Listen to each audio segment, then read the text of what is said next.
My name is Claire Bennett, and at 33, I had spent my entire life believing I was a drifting, unfinished project, just as my mother and sister, Vanessa, had always told me. For decades, their narrative painted me as the atmospheric one, never truly settled. That lie shattered one Christmas Eve when my mother, lifting her wine glass with a smile, asked, "Claire, sweetheart, when will you finally settle down?" The words, meant to humiliate, ignited something irreversible. What happened next? In less than 5 minutes, I revealed I had already settled down 6 months prior. I bought an old boarding house on the Maine coast, renovated it, and built a thriving business from it. The entire family narrative collapsed in a single evening. My mother, still fussing with a perfectly folded napkin, had no idea the carefully constructed illusion of her perfect family was about to crumble. Before I tell you what happened when they saw me, please take a moment to like and subscribe, but only if you genuinely enjoy this story. Also, I'd love to know where you're watching from and what time it is there. Drop a comment below. My name is Claire Bennett. I'm 33 years old, and the night my mother decided to humiliate me at Christmas dinner, she did it with a smile so polished it could have passed for kindness. She lifted her wine glass, looked straight at me, and said, "Your sister just bought a beautiful house, a real house. Isn't that wonderful? Maybe next Christmas you'll finally be ready to settle down, too." The whole table laughed the way people do when they think they're watching a harmless family joke, and across from me, my sister leaned back in her chair with that little satisfied smirk I'd known since childhood. I built it from nothing, and built it the hard way. While other people were working clean office jobs in climate-controlled buildings, I was in workshops at dawn learning wood grain, veneer repair, custom staining, and structural restoration. I learned how to tell when a chair only looked broken and when it actually was. I learned how to price labor no one respected until they saw the final result. I learned how to negotiate with collectors, how to handle wealthy clients who assumed a woman working with her hands would be grateful for being underpaid, and how to stand my ground when people mistook craftsmanship for hobbyism. That Christmas, my mother thought she was comparing her two daughters. In reality, she was comparing my visible absence from her fantasy with my sister's perfect obedience to it. What she didn't know was that while she had been narrating me as unsettled, I had already done the most grounded thing I had ever done in my life. 6 months earlier, I had bought an old boarding house on the coast of Maine. Not because it was practical on paper, because it was mine in my bones the moment I saw it. It was useful. It made her feel organized. It preserved the family hierarchy she preferred. Vanessa was the reassuring daughter, recognizable, presentable, easy to brag about. I was the complicated one, talented enough to mention, but never in a way that threatened the ranking. My sister needed my supposed instability because it sharpened her image as the dependable one. It wasn't just affection, it was structure. If I suddenly became undeniable, the whole emotional economy of the family changed. My mother would have to admit she had misread me for years. Vanessa would lose her favorite mirror. Years to understand that my work was solid, my instincts were sound, and my life did not become lesser because it wasn't easy to summarize at holiday dinners. By the time I bought the boarding house, I wasn't trying to prove them wrong anymore. That's important. I didn't make that purchase as revenge. I made it because it fit the architecture of who I already was. Not because I thought she would judge me, because I cared whether she saw what I saw. We pulled up to the house just after noon, the ocean wind snapping at our coats, the front steps still uneven, half the downstairs smelling of old plaster and cedar. Most people would have seen cost, labor, delay. My grandmother stood in the foyer, looked around at the cracked trim, the broad staircase, the old pegs on the wall where fishermen's coats must have hung decades earlier, and smiled like she was greeting someone with character. "This place has survived," she said softly. She opened the door with a bright expression that lasted all of 2 seconds before turning managerial. "Claire, there you are. Traffic?" she asked, then noticed my boots. "Honestly, you always look like you came in from fixing a dock." My mother had set the table beautifully, of course. Candles, silver, folded linen napkins, the good serving dishes she brought out when she wanted the evening to feel meaningful enough to be remembered later in photos. But even before we sat down, The real centerpiece wasn't the food. It was Vanessa's house. Every conversation found its way back there. We just worry sometimes. You're talented, of course, but talent and stability aren't the same thing. There it was. A whole lifetime in 2 sentences. Praise used as softening foam around disrespect. Vanessa dabbed her lips with her napkin and joined in. What? She asked. I already settled down. I repeated calmly. I just didn't invite anyone who doubts me. This time, the silence landed harder. Someone at the far end of the table shifted in their chair. My father looked up fully now. Even my father looked like he wanted to say something and knew anything he said would reveal too much. Vanessa sat straighter. You've been hiding this for 6 months? I've been protecting it for 6 months. I said. There's a difference. Once the truth was on the table, the evening stopped being a celebration and became what it probably should have been years earlier, an exposure. Not of my life, of theirs. I turned toward her. Different from what? Different from your preferences? Different from Mom's ability to brag about it in 1 sentence? Different from the kind of life that makes people clap before dessert. Vanessa laughed once, but there was strain in it now. Call the hard thing charming, so you don't have to respect it. Call the serious thing unusual, so you can avoid being threatened by it. Quirky, I repeated. I bought commercial-grade equipment, renovated a multi-room coastal property, built a workshop, secured recurring clients, and created a sustainable business model around it. That's not quirky. The woman who had translated my ambition into instability because it made her more comfortable. The woman who could not imagine that withholding information from her might be an act of self-protection rather than disrespect. I kept it private, I said slowly. Because every time I share something real, you minimize it or compare it to Vanessa. I wanted one achievement untouched by your ranking system. A normal holiday dinner ends with dessert, lighter conversation, people helping in the kitchen, the tension dissolving into ritual. Ours lost the script entirely. My father attempted 1-week redirection toward pie and coffee, but nobody really followed him. Vanessa sat in a silence, so stiff it looked painful.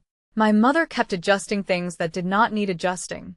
Because for years, part of me had still wanted my family to validate my choices before I could fully trust the joy inside them. That night I understood I had already crossed that bridge. I didn't need them to understand my life in order for it to be real. Their misunderstanding was no longer a wound. It was just evidence of distance. Family also doesn't use one daughter's milestone to shame another, I said. At least not healthy family. You're twisting this. I'm naming it. That was what she hated most by the end. I'm sorry it took this long. I'm proud of you. I read that one twice. An hour later, my grandmother texted. Next time I want to sit on that porch with tea and see the ocean. Pride because I had become fully myself and stayed there. My relationship with my mother never returned to what it was before, and that is not a tragedy. Some bonds only feel close because one person is constantly swallowing what hurts. Remove that habit, and the relationship looks different very quickly. Vanessa and I became polite in a colder, clearer way. Yeah, she said, dragging out the word like she was speaking to a teenager instead of a grown woman. When are you going to stop drifting and start building a real life? I remember setting my fork down very carefully because when you've spent years learning how not to explode in front of people who enjoy testing your dignity, you get good at small, precise movements. Then I smiled. Not the wounded smile they expected. Not the embarrassed one they'd trained me into wearing. A calm one. There's a specific kind of arrogance people bring to trades they don't understand. I met it often. I also beat it often, but in my family, none of that carried the same weight as a neat milestone with good curb appeal. My sister, Vanessa, understood that very early. She had a talent I didn't. It was weather-beaten, sea-worn, and full of expensive problems that would have scared off anyone who wanted instant approval. The porch sagged. The upstairs hallway smelled faintly of salt and old cedar. The windows rattled in the wind. Half the rooms looked like they had been forgotten on purpose. My mother didn't say these things directly, because directness can be confronted.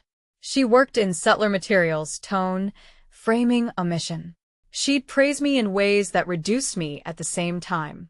Claire's so independent. she'd say, which sounds flattering until you hear the implication. Alone, difficult, outside normal life. And people rarely surrender a flattering story about themselves without resistance. That's why the house mattered so much to Vanessa, beyond the actual purchase. She talked about it like it was a crown, not a property. Every conversation in the months leading up to Christmas circled back to it. The countertops, the school district, even though she had no children, the guest room wallpaper, the backyard potential, the neighborhood character. But once I had it, once I walked through those rooms and saw what my life looked like without their narration sitting on top of it, I understood something I hadn't fully grasped before. They had never been evaluating me accurately. They had been defending a story, and people defending a story often become crueler when the truth arrives calmly. That's what made Christmas dangerous. Not because I feared exposure, because I knew exposure was coming for them. I liked that about it. Then she turned to me and added, "You chose well." She walked through every room slowly, asking practical questions, not performative ones. What was structurally urgent? Which rooms would wait? How much could I do myself? Where would the workshop go? I was still taking off my gloves. It took less than 10 seconds. "I came from home," I said. She barely heard me because Vanessa swept in from the living room wearing cream cashmere and triumph. "You made it," she said, air kissing my cheek. The yard, the foyer, the natural light, the neighborhood, the future guest room, the original hardwood floors she spoke about as if she had personally rescued them from architectural extinction. My mother encouraged every detail with a kind of polished reverence that might have been touching if it hadn't been so deliberate. "That window seat is what sold me," she told an aunt, though she was not the one buying the place. "It just feels like a real grown woman home." Then, after everyone settled and the first wave of serving had passed, she lifted her glass and said, "I just want to say how proud I am. Watching Vanessa buy her first house has been such a comfort to me. I mean, Claire's always been more atmospheric than practical." She laughed a little and a couple people did, too. Not because it was truly funny, but because family tables reward the confident speaker. You know what I mean? She's always moving from project to project. I looked at her then. Really looked. Megan stopped pretending to eat. My grandmother lowered her glass and watched me with a stillness that felt like support. Vanessa gave a short laugh. "What is that supposed to mean?" "It means," I said, "that 6 months ago, I bought a boarding house on the coast of Maine. I lived there. Because the minute I said I owned the property, everyone at that table had to reveal how they actually saw me. My mother did it first." "Well," she said, gathering herself with the rigid smile people use when they're trying to regain authority through tone, "I suppose that explains why you've been so secretive. Though, I do wish you'd told us. You always do this. You make everything philosophical when it's actually simple." "No," I said. "Simple is what you call something when complexity threatens your advantage." That landed harder than I expected. She opened her mouth and closed it again. My father shifted in his chair and cleared his throat. "It's infrastructure." Even my cousin let out a low wow at that. My mother tried to pivot into concern again, but the tone no longer worked. "Claire, sweetheart, no one is denying you've worked hard." "No," I said. "You just deny that my hard work qualifies as adulthood unless it resembles Vanessa's." Her mouth tightened. "That's not fair." "It's exact. One place in my life that didn't get turned into family theater." That line hit the table and stayed there. No one moved for a second. Then my grandmother spoke. "She's right." My mother actually stared at her. "Mother." "No," my grandmother said, her voice calm but sharp enough to stop everyone. "A serving spoon, a folded napkin, the placement of a candle."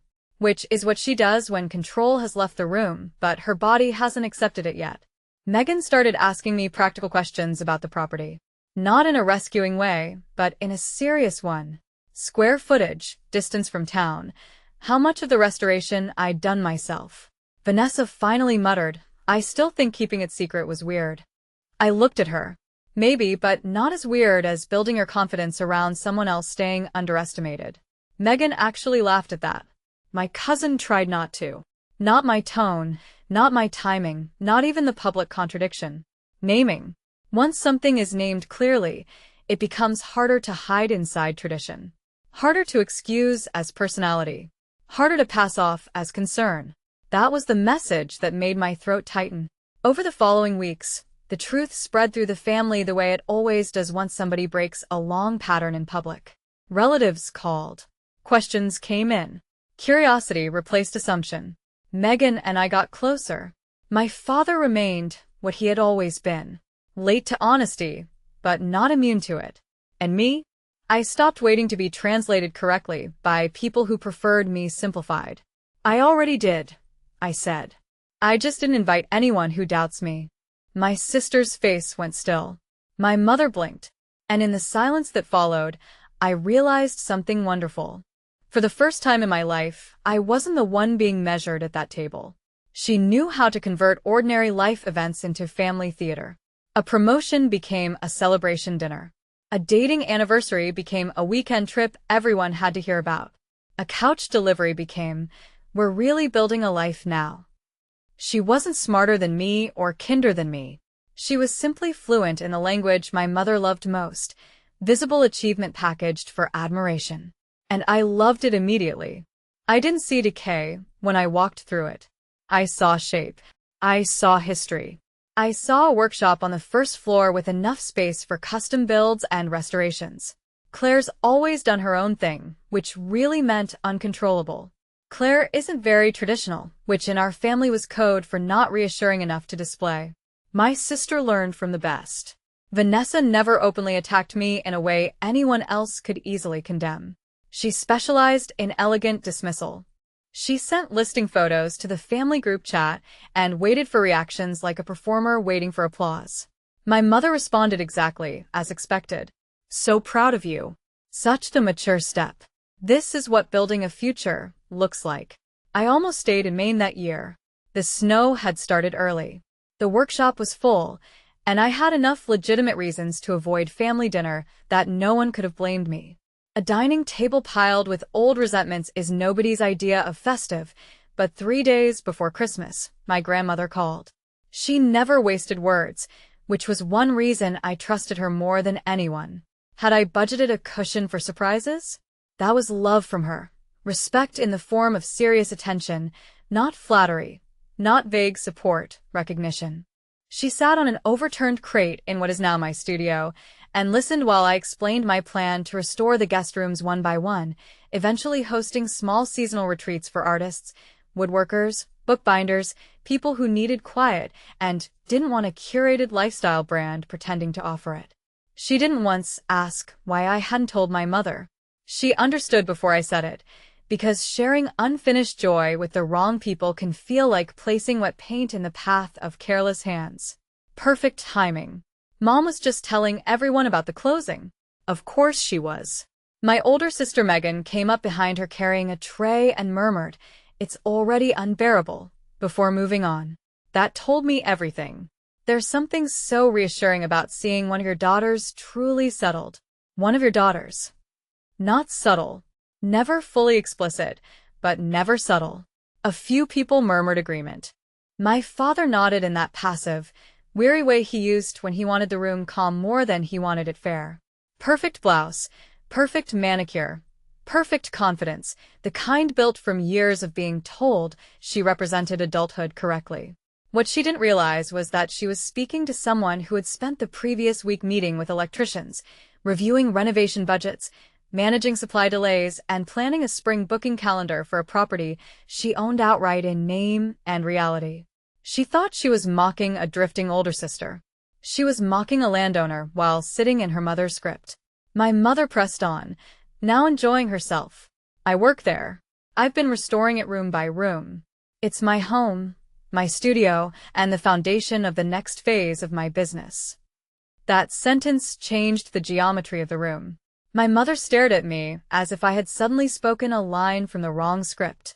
"You bought a boarding house?" she repeated, and even in her shock, there was skepticism, as if the very shape of my success had offended her by refusing to be simple. Families are meant to share these things. It was such a polished line that someone who didn't know her well might have mistaken it for reasonable. But I knew the machinery behind it. She wasn't hurt that I hadn't shared. She was offended that something significant had happened without passing through her first. She hadn't been able to frame it, rank it, or attach herself to it publicly. That old family signal meaning, let's all back away from the real thing. Maybe we should calm down, he muttered. Why? Megan said quietly, and all eyes turned to her because Megan almost never entered the center of conflict unless she was sure. Why should Claire calm down after being used as a comparison point all evening? Mom asked her a question in front of everyone. She answered. My mother's head turned sharply. There's a moment in certain family arguments when the oldest pattern becomes visible all at once. You can almost watch people realizing this fight is not about tonight. It's about 20 smaller nights, 15 smaller insults, 10 years of framing, 3 decades of roles. That moment arrived then. My father looked tired in a way that suggested recognition. Megan looked angry but not surprised. She is right. You have spent years speaking about Claire as if she were unfinished because her life does not flatter your imagination. And now you're upset because she built something important without submitting it for inspection. Vanessa looked to my mother, and for the first time all evening, the two of them didn't look aligned. They looked exposed. That's the thing about unhealthy alliances. My cousin pulled up the area on her phone and said, Claire, this place is stunning. With genuine surprise that made my mother visibly tense. Then my grandmother asked, Are you happy there? The room went quiet in a different way after that. Softer. More honest. Because that question had nothing to do with status. Vanessa's face went cold. It wasn't dramatic. No raised voice, no theatrical exit. Just the unmistakable expression of someone realizing the old method no longer worked. For the first time in our lives, she could not reposition me as lesser without sounding exactly like what she was. She looked at me for a long moment, and I could see her searching for the old version of me. The one who would soften, backtrack, apologize for making things awkward. But awkwardness had already done its job. It had forced honesty into the room. Before I opened the door, I said one last thing. Some people clearly wanted gossip. Others sounded genuinely ashamed that they had accepted my mother's version of me for so long. What mattered wasn't the gossip itself. It was the shift. People started speaking to me directly. So here is what I know now. Settling down is not a performance. It is not a floor plan someone else approves of. It is not a milestone that photographs well over Christmas dinner. It is not becoming legible to the people who only respect one type of life. Before I tell you what happened next, and why that one sentence changed everything, tell me, what time is it for you right now? And where are you watching from? I'm curious to see how far this story will travel. To understand why that one sentence hit the table like a dropped glass, you need to understand the role I had been assigned in my family long before that Christmas. In my mother's version of events, my younger sister was the daughter who made sense. And because she knew it worked, she used it, not with open cruelty at first. With a smile, with little remarks, with that polished tone women use when they want to insult you and still look elegant doing it. If I skipped a holiday because of work, she'd say, Claire's too free-spirited for schedules. If I showed up tired from finishing a commission, she'd say, that self-employed life seems exhausting. I could never handle that uncertainty. If someone complimented my work, she'd smile and add, yes, Claire's always been so creative. I saw a modest apartment upstairs with morning light in the kitchen. I saw guest rooms I could slowly turn into a retreat space for artists and makers who needed quiet and time. I saw the exact kind of future that would never impress my mother until it was finished enough for photographs. And that was part of why I kept it to myself. I was tired of being discussed while I was still in the process of becoming. She would ask questions that sounded supportive but were built to weaken. Do you have benefits? Is that kind of income seasonal? What happens if clients stop coming? Do you ever worry you're investing too much in something so niche? Then, because nothing in our house was complete without comparison, she would call me separately and deliver the translation. You know, Vanessa has always been very focused. It's nice to see one of you making these decisions. I hope this inspires you, sweetheart.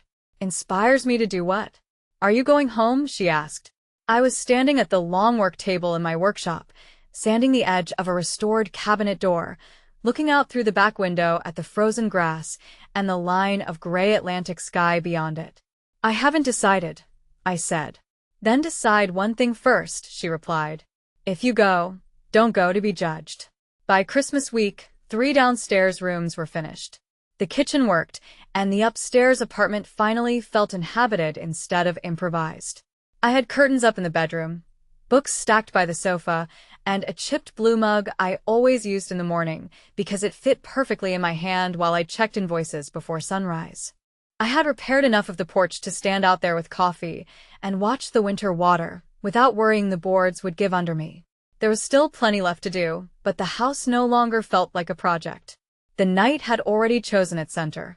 My father hugged me in the distracted way men do when they sense tension and hope affection can count as neutrality. My grandmother, seated near the fire, gave me one long look and the slightest nod. "Don't shrink." Message received. Megan stared down at her plate. My cousin raised her eyebrows at me for half a second, just enough to say yes. I heard that, too. I kept cutting my food into smaller pieces than I needed, which is something I do when I'm deciding whether a moment deserves my energy. Vanessa stepped in with false modesty exactly on cue. "Your sister just bought a beautiful house," she announced again, louder this time so the far end of the table could fully participate in the comparison. "A real house. I'm just curious, Claire, when will you finally settle down?" Vanessa leaned back with that small, satisfied smirk I had known since adolescence. "Yeah," she added, "when are you going to stop floating around and start building a real life?" That was the line.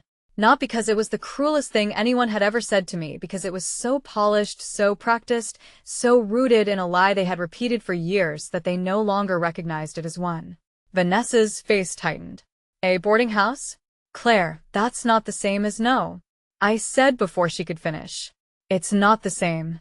You bought a house everyone can recognize in one glance. That was the injury." "Families are also meant to listen without reducing everything to a competition," I said. My mother's face changed at that. Not dramatically. Just enough for anyone paying attention to see that she had been answered, not misunderstood. Megan don't. But Megan had clearly been storing years of restraint. "No, actually because this has been going on forever. Every time Claire does something impressive, it gets translated into something vague. Every time Vanessa does something conventional, it becomes proof of character. You don't hear yourself, Mom, but everyone else does." That changed the room again. My grandmother looked like someone hearing the truth spoken in the room she had been waiting years for it to reach. Vanessa crossed her arms. "So what? This is all because Mom said I bought a beautiful house? You couldn't just be happy for me?" I almost admired the audacity of that. They feel strong until the moment they're named out loud. My father rubbed a hand across his forehead. Maybe there have been assumptions." Megan let out a dry laugh. "That is an impressively gentle word for it." My mother's eyes were shining now, but I knew better than to mistake moisture for remorse. "I have done everything for this family," she said, voice trembling. Nothing to do with whether the property looked better in photos than Vanessa's house. It went straight to the thing my family had ignored for years. Did my life actually fit me? I pictured the house at dawn. The kitchen window fogged slightly from the kettle.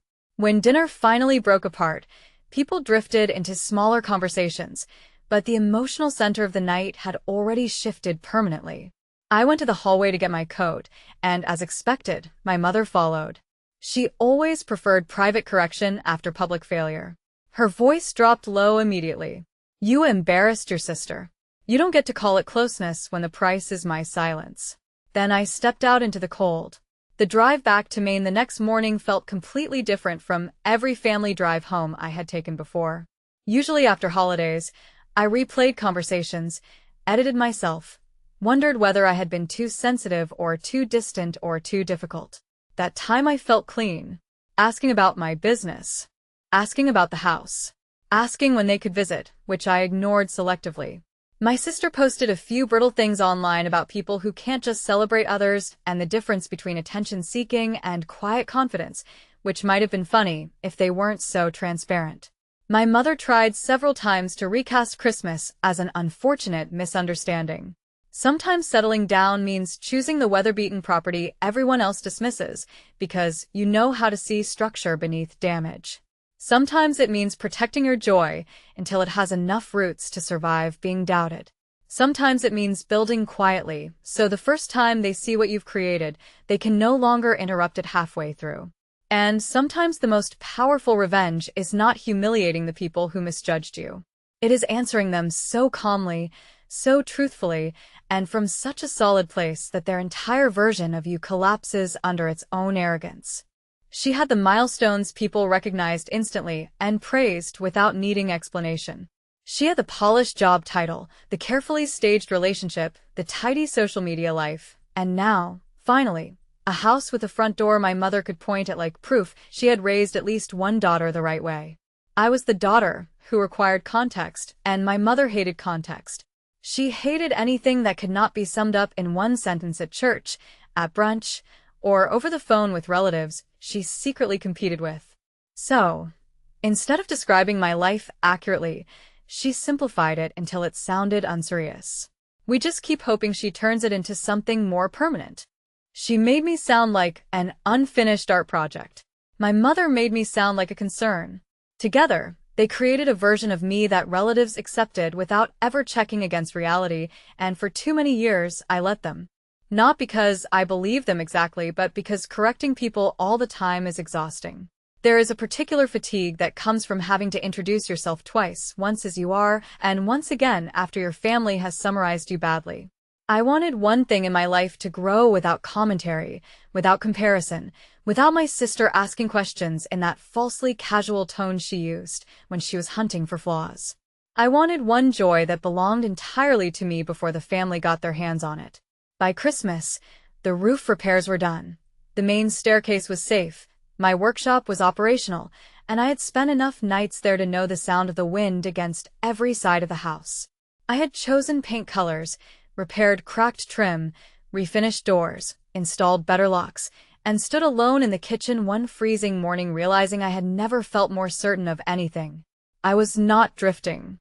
She said these things in front of other people lightly, as if she were simply curious, but her timing was always strategic. Never when I was struggling privately, always when someone had just complimented me, always when attention had landed in my direction for a second too long. When I was 26 and landed a contract to restore pieces for a historic renovation, she asked at Thanksgiving whether I was finally done experimenting.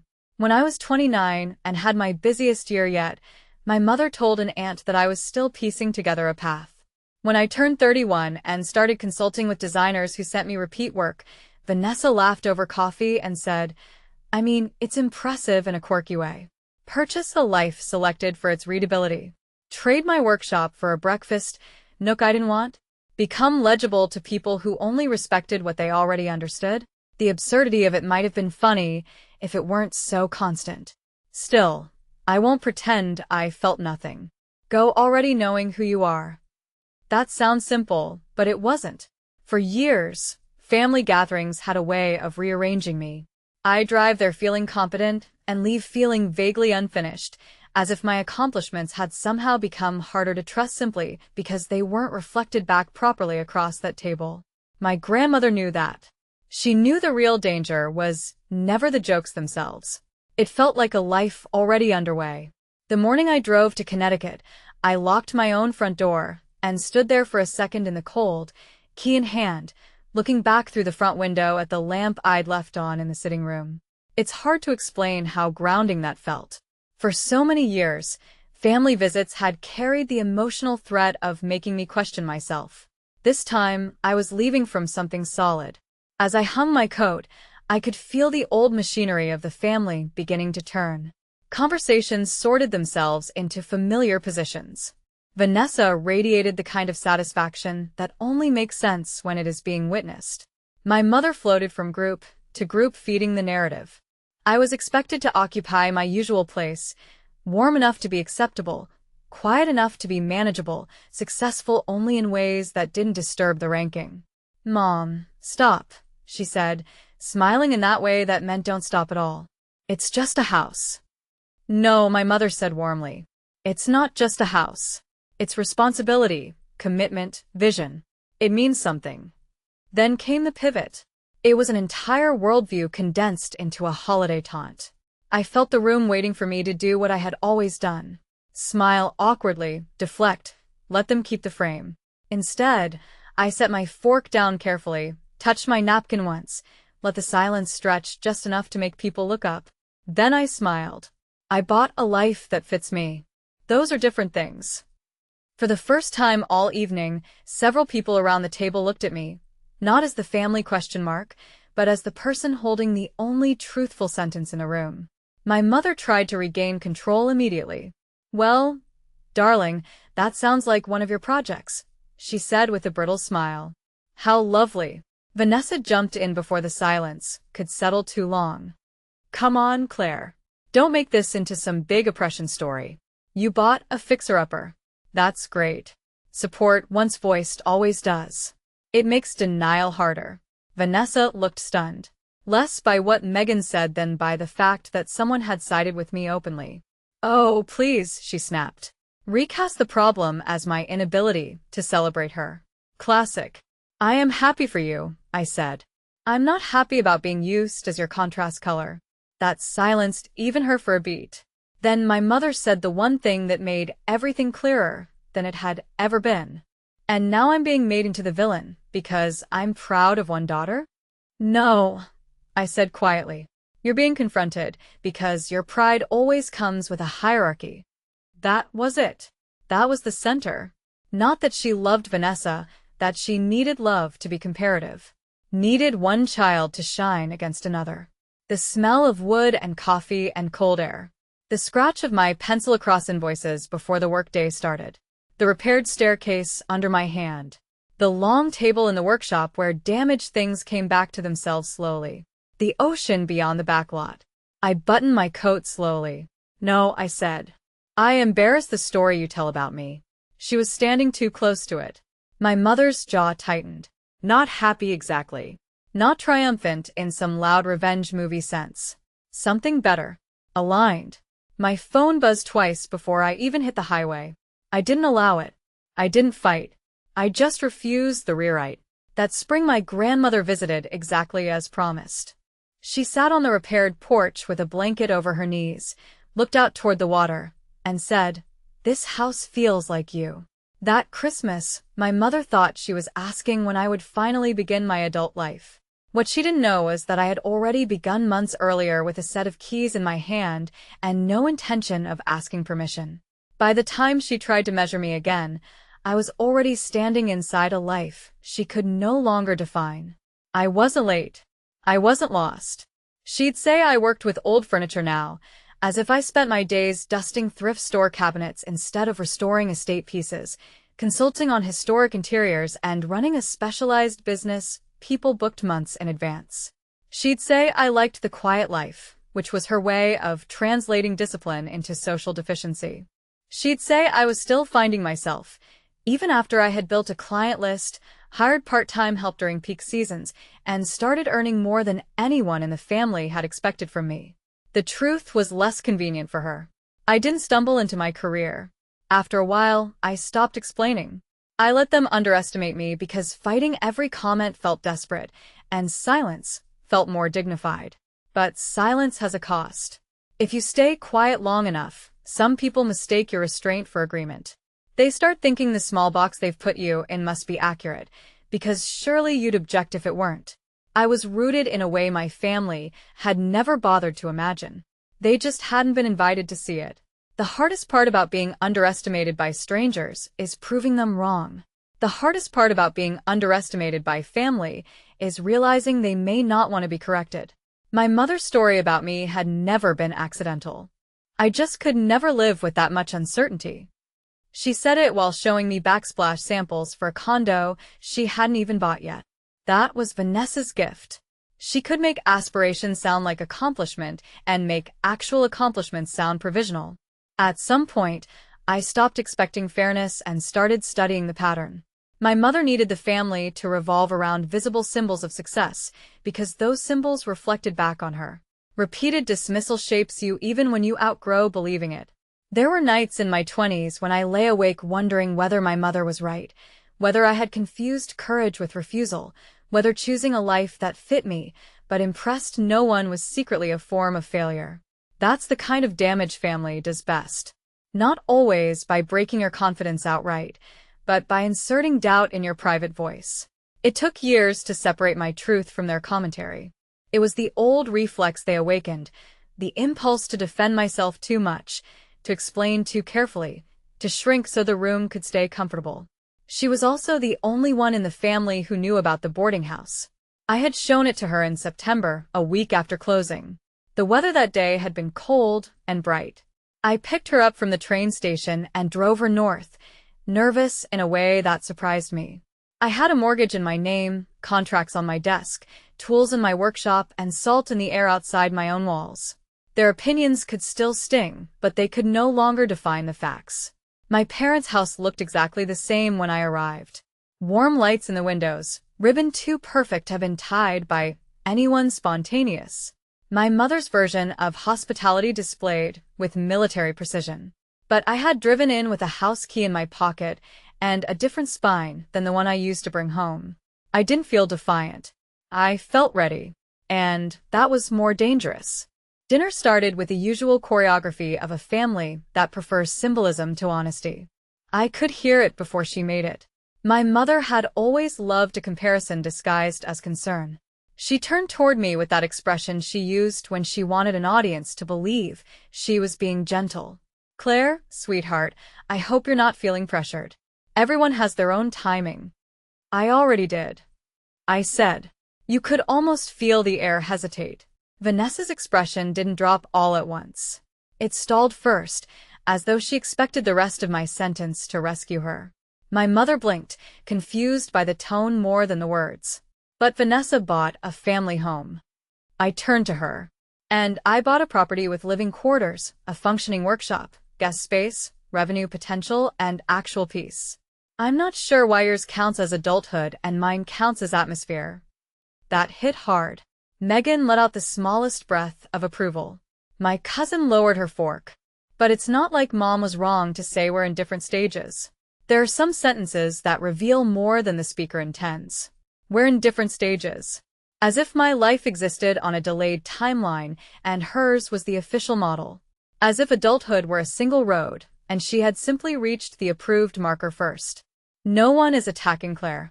We just don't act like every quirky decision she makes is some groundbreaking accomplishment. Quirky. That word should not have mattered. But it did. Because it perfectly captured the family strategy. Reduce, reframe, dismiss. Honestly, Claire, if you wanted us to see your life differently, maybe you should have shared more. Maybe you shouldn't have kept disappearing into this separate world of yours. Separate world, as if privacy were betrayal, as if building something away from the family gaze were an act of aggression. I leaned back and looked at her. Really looked. I saw not only the woman who had criticized me that night, but the woman who had narrated me for years in rooms I wasn't in. Needed admiration to move through competition so she could manage it. Once I said that, even she seemed to understand that the sentence could not be folded away. After that, dinner didn't exactly end. It unraveled. Which is different. Never loud. Always present. The feeling of unlocking my own door after a difficult day and knowing no one inside that house expected me to be anyone else. "Yes," I said, "I'm very happy there." And that answer did more for me than any defense I had made all evening. Family does not do this to each other. That old line. Family as a shield against accountability. Family as the reason the person hurt is expected to remain gracious longer than the people doing the hurting. I had heard variations of it my whole life. One message was from my mother, defensive and clipped, saying she hoped I understood how much stress I had caused. No apology. No curiosity. Just reputation management in text form. The second was from Megan. Solid. Thoughtful. Strong where it counts. Then she walked through the workshop, touched the long table I'd restored, and smiled with a pride that had no agenda attached to it. Not pride because I had finally become impressive enough. I wasn't unfinished. I was simply building somewhere they had never bothered to look. And once they finally did, the person left frozen in shock wasn't me. It was the family that had confused underestimating me with knowing me.